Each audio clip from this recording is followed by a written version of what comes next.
And that's all we've got time for. Thank you for coming.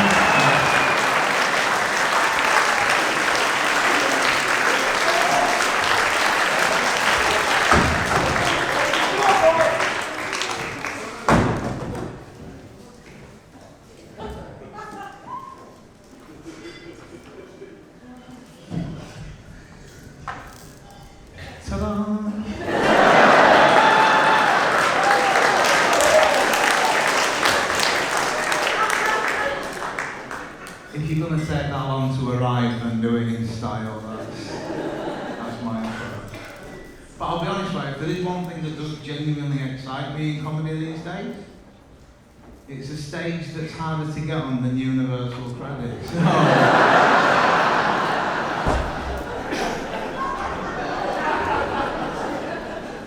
This place has delivered on that. But yeah, I suppose now that I'm finally up here, I could just tell you some funny stories about shit legs, because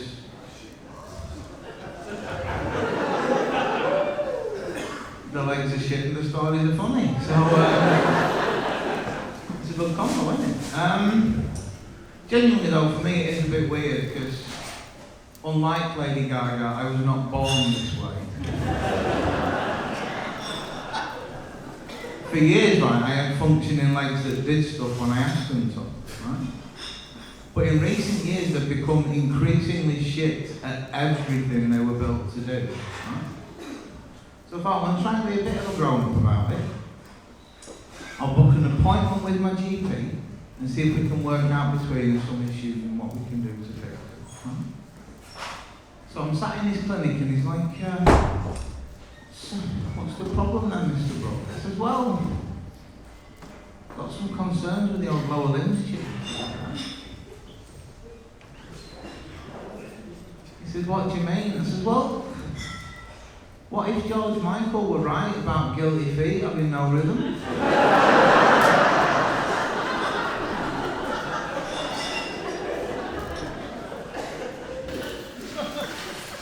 Fair play to our guy. His reply of, surely you've not booked an appointment with my clinic over fears that you're never going to dance again, have you?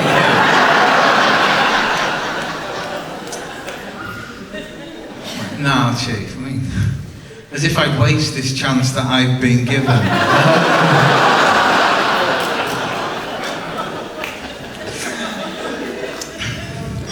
But once we'd observed the rule of three, we get into the proper stuff. I says, well, it's the legs, to be fair. He says, in what way? I says, well, they're a bit like the young folk that work weekends at Argos, yeah? Because to look at them, they sound. Until I ask them to do anything.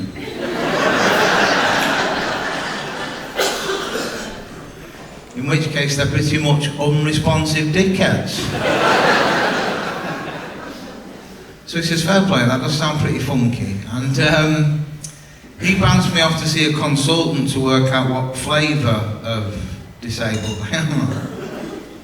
Now what happens at these appointments is, first off, you have a chat with the diagnostic nurse, see if they can pick off any low-hanging fruit or what's wrong with it. Now, if you've got any basic adult skills, that's a piss easy appointment to get through. But when you're worse at being a grown-up than you are at getting on stages, never going to happen, right? So I'm sat in with her and she's like, okay, Mr. Brooke, we're just going to start off with a nice simple question. Could you tell me, last time you got weighed, what was your weight? 8 pounds 4 ounces.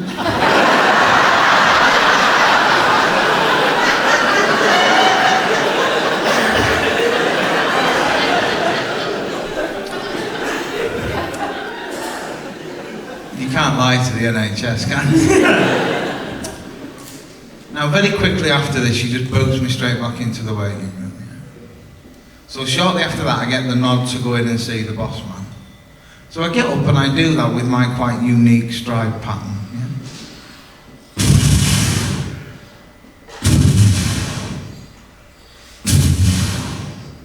So everyone else sat in that waiting room, they're looking at us thinking, is that fucking Brexit, the interpretive dance? But I'm I'm guessing to our main man of the day. In his room, he's getting similar vibes to like that scene from Jurassic Park.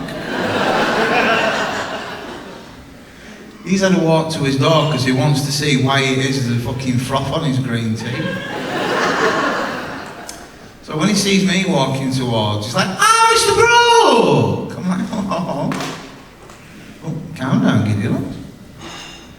No, I just got all carried away because a bottle ran for freedom. We've got it. So I'm like, "Oh, calm down, Gideon."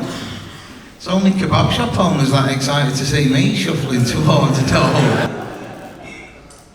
So once we get in, he gives his dog the old soft clothes and he's like, "You are here today for us to see them legs, aren't you? So, be nice to see them legs if you get them shorts off for us." And I'm thinking, okay, you know, probably a bit too old and a lot too round for this to be a nonce request.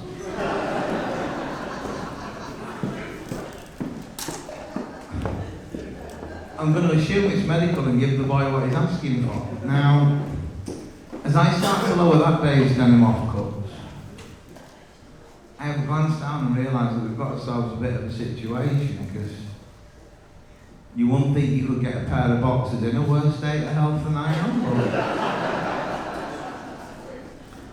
there they are looking directly back up from me. Like genuinely. Password 123 is so much more secure than the thread on the one button left.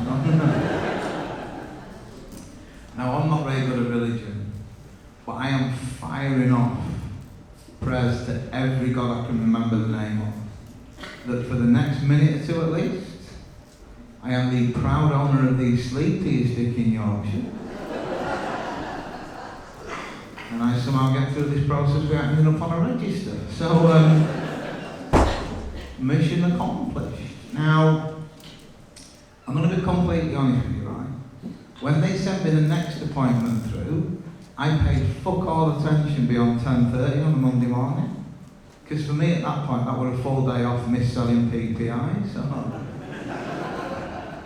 I was living the call centre dream. Now, the striking blue eyes that you can see, and the one that's covered up at tonight's ticket prices, I always love the ones that get that way. They only got opened to what happens at a urology appointment. During the urology appointment, yeah. So I wanders into it, and when this guy's like, "Okay, Mr. Brooke, would you mind laying down on the bed for me?" I'm like, "Mate, you do not achieve this BMI by declining offers to lay down." So I get on the bed, on my back, like you do. And he's like, "No, on your side, please." So I do. Like a French girl waiting to be painted. Never seen Titanic. And he's like, "No, your other side." And even now, Daft Lad's not catching up with what's coming. So. We start engineering the term. Now, just near the end, the panic starts to kick in. But it's not about this. This is a panic at the realisation I've ripped up all that blue paper underneath.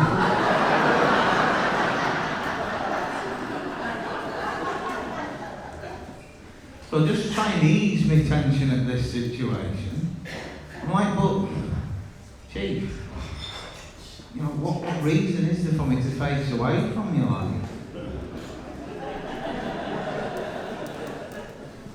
Now, our guy could have used any of the many words in his medical vocab to fill this dickhead in on what's coming. But what he taught me that morning is that on this planet, there is not a louder noise than the snap of a rubber glove that you're not expecting.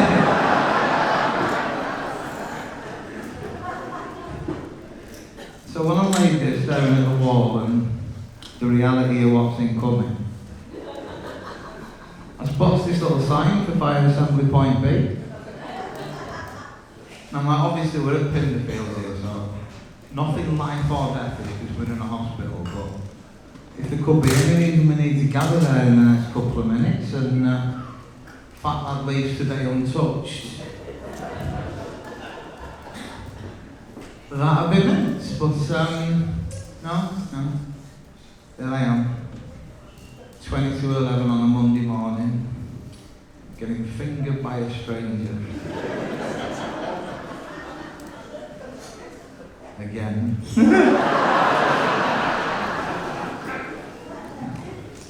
You can take the lad out of Ansel, but not the Ansel out of So it's crazy, thinking, you know. No small talk about star signs. Not even a vague promise of a cheeky Nando. And so I'm trying to think while I'm being medically molested. He's heard this before and knows that bit's new, so he's tickling him. What can I try and tell myself that I've learned from today? I think the first thing I learned is that the piggy who stayed home finger on his hand is the size of a fucking rolling pin.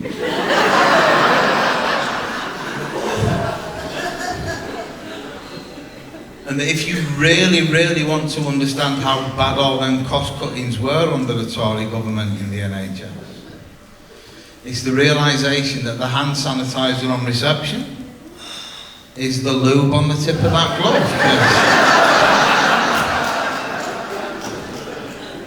That burn has to be both physical and emotional. So there we go.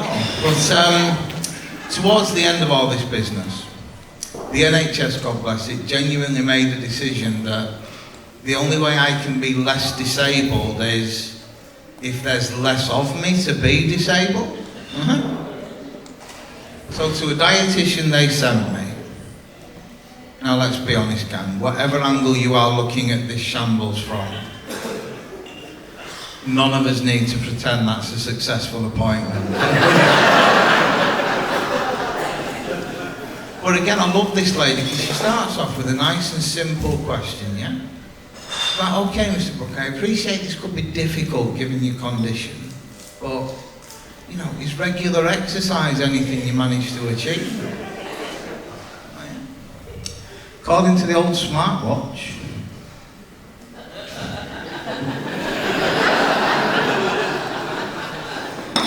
6-7 hours a day. Oh, that is incredible. What is it you're doing? I said, I just learned to eat Jaffa cakes left-handed.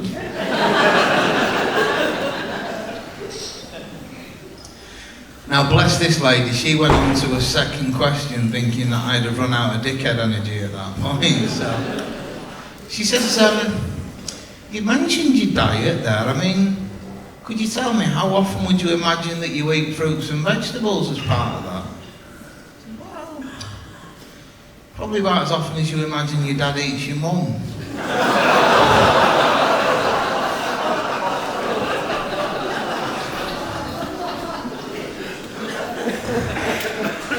There's certain bits that you learn to do without making any eye contact while you do them. So.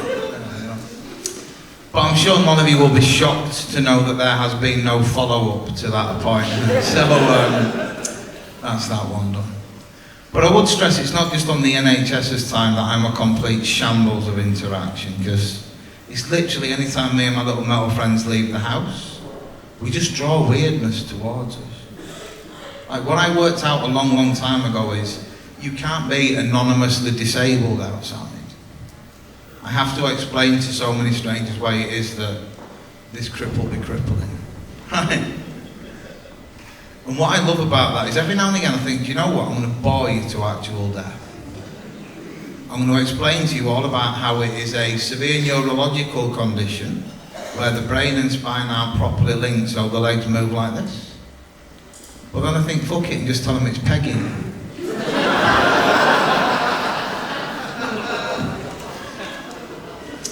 Which is all well and funny until I have to explain what pegging is to them. You know, it gets weird.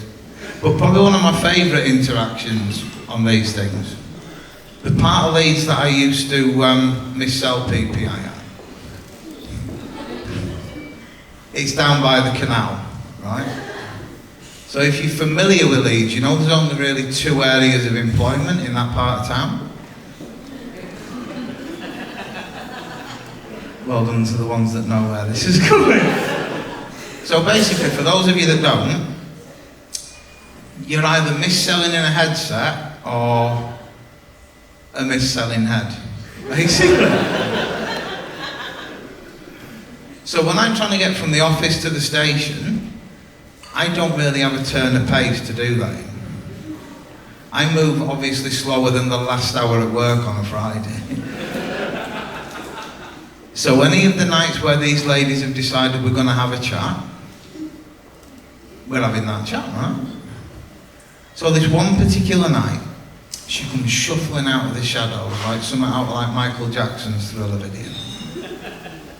And she's like, are you alright, love? Are you looking for any business? No, cocker, I'm just shit at walking. And she's like, oh, I didn't notice you limp. I'd take good care of you. You know. I'll do you a little discount. And I'm thinking, oh, bless her. What, she's lacking in teeth and the shower. She more than makes up for in generosity of spirit, bless her. And I'll be honest with the Yorkshireman, you're offered anything at less than retail value.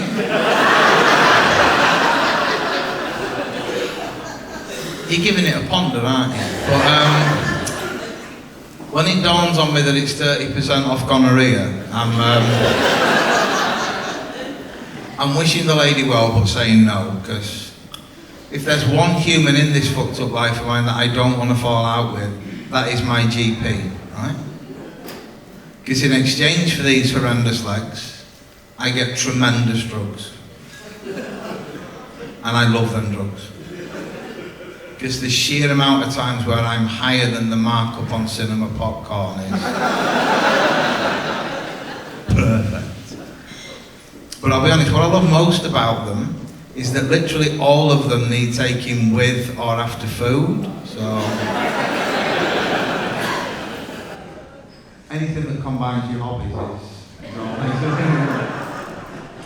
So I'll wrap up my part tonight with a couple of truly tremendous tales of parenting. Because the first one, I'm sat at home realising I've not really caught up with my beloved little teenage daughter for a day or two. And that maybe now it's tea time, I'd use all the bags of Alpha Bites in the freezer just to get some letters out. Just let her know that her dad's thinking of her. And that what her dad thinks of her is that she is a ginger cunt.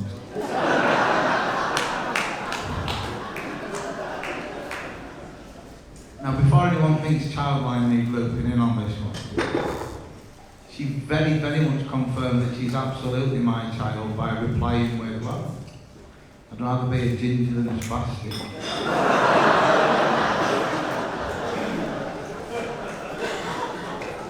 If I'm honest, if I got angry at anything, it's the fact that the lazy fucker didn't even write it in potato shape.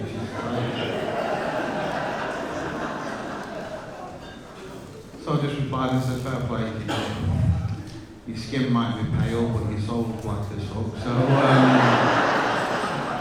there we go. But just to prove it's got no better, as we've both got older, towards the end of like that mad lockdown phase that we all had to live through, I got a little Thursday morning text off her to let me know that I was going to be a granddad. So obviously being me, my reply to that is also, you filled in lockdown by getting filled in now. Because when you've one parent left, that's the reply to that text that you want, isn't it? But just to confirm, the face-to-face version that we're going to end on was a much classier affair. So when her and her boyfriend came down for like a face-to-face version of this chat, I says to her boyfriend, take the seats off, lad. Got it done with many times. Because what I've got for you is a bit of quality advice that I think is going to stand you in really good stead for when the parenting game starts, you know. Because what you're going to realise at that stage is how similar hours of sleep and inches of dick really are, yeah? Because you're always going to wish that you had 8.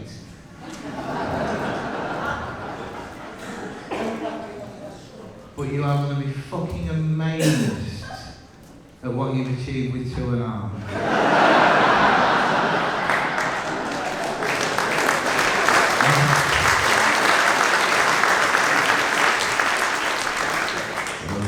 Well, listen, on that powerful image, you lot have been amazing. According to the poster, I've been special guest. Enjoy the rest of your night.